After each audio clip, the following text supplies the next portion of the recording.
श्री आदर्श रामलीला उप समिति बोरीवली द्वारा भाव रामलीला महोत्सव 2024 का भव्य आयोजन पिछले 42 सालों से किया जा रहा है। पिछले 10 दिनों से चल रहे रामलीला का समापन रावण वध के साथ किया गया। 10 दिनों तक चले रामलीला में हजारों की संख्या में भक्तों ने रामलीला का आनंद लिया। इस रामलीला की नींव पंडित रामजस उपाध्याय बाबूजी द्वारा रखी गई थी। पूरे मुंबई में रामलीला के माध्यम से सनातन संस्कृति और रामायण को प्रचार प्रसार करने के लिए रामलीला का आयोजन किया जाता है। इस रामलीला में सभी पार्टियों के नेता उपस्थित होकर रामलीला का आनंद लेते हैं। स्थानिकों का कहना है कि मुंबई में रामलीला के माध्यम से ही हमारी सनातन संस्कृति और पुरातन संस्कृति का प्रचार प्रसार किया जाता है। आज की नई जनरेशन रामायण को भूल रही है। श्री आदर्श रामलीला उप समिति बोरीवली की तरफ से आयोजित रामलीला के माध्यम से ही पिछले 10 दिनों में लोग भारी संख्या में रामलीला देखने के लिए आते हैं। रामकृपाल उपाध्याय की अध्यक्षता में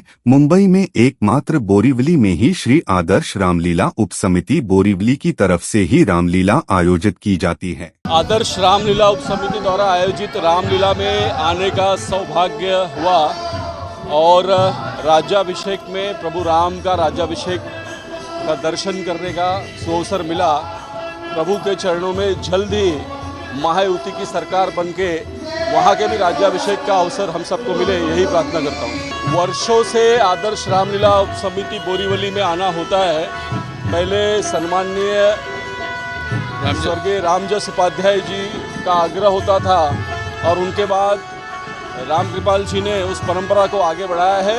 मैं ईश्वर से प्रार्थना करता हूँ कि यह आयोजन उतनी ही भव्यता और दिव्यता के साथ बोरीवली में होता रहे। जैसा कि राम की महिमा है, वही लोग आएंगे जो उसको राम चाहेंगे और राम की लीला देखने के लिए राम भक्तों का हुजूम। और मुझे बहुत आनंद हो रहा है कि 42वां साल है और राम की भक्ति में लोग जुट चुके हैं। तो भक्तों की इस खुशी में आप कितने खुश होते हैं, क्योंकि आप जिस तरह से लगातार 10 दिन तक यहाँ पर खुद खड़े होकर यहाँ इस कार्यक्रम के अरेंजमेंट में लगे हैं। एक सेटिस्फेक्शन मिलता है, एक मन को शांति मिलती है कि इतने साल की बाबूजी की जो परंपरा है उसको मैं आगे लेके जाने में सक्षम हूँ और भगवान की लीला है, भगवान के आशीर्वाद है जो मुझे ये सब करने के लिए काम करने के लिए मुझे शक्ति दी। आप अपने इस आयोजन में एक एक लोगों को मंच पर बुला के जिस तरह से आपने सम्मानित किया, किस तरह आप देखते हैं कि कहीं भी कार्यक्रम अगर आप आयोजित करते हैं वहाँ के हर एक व्यक्ति को उसकी जगह उसका सम्मान होना चाहिए? मेरा अलग सोच है कि यहाँ पर जो भी लोग आते हैं, चाहे छोटा हो चाहे बड़ा हो, चाहे उससे थोड़ा सहयोग किया है चाहे नहीं किया है तो राम भक्त और उसके हिसाब से उसका स्वागत होना चाहिए। और सभी जो ऑडियंस में जैसे हमारे राम भक्त वहाँ तक तो नहीं पहुँच पाता, लेकिन शब्द से मैं उनका भी स्वागत करता हूँ। जो लोग दूर दूर से आते हैं राम भक्त लोग और जो लोग हमारे बहुत परिचित हैं, हमारे जो नेतागण हैं, उनका मैं स्वागत हमेशा दिल से करना चाहता हूँ और ये मुझे भगवान की शक्ति के रूप में मिला है। 25 अक्टूबर को क्या कुछ इस ग्राउंड में नया होगा और किस तरह से लोगों का आमंत्रण करना चाहिए?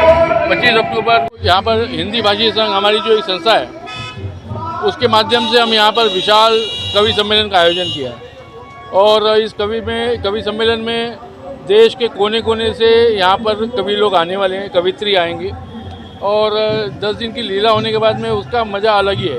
लोग बहुत उत्साह से वेट करते हैं, इंतज़ार करते हैं कि कवि सम्मेलन हो और कवि सम्मेलन में उसका आनंद अलग ही आता है।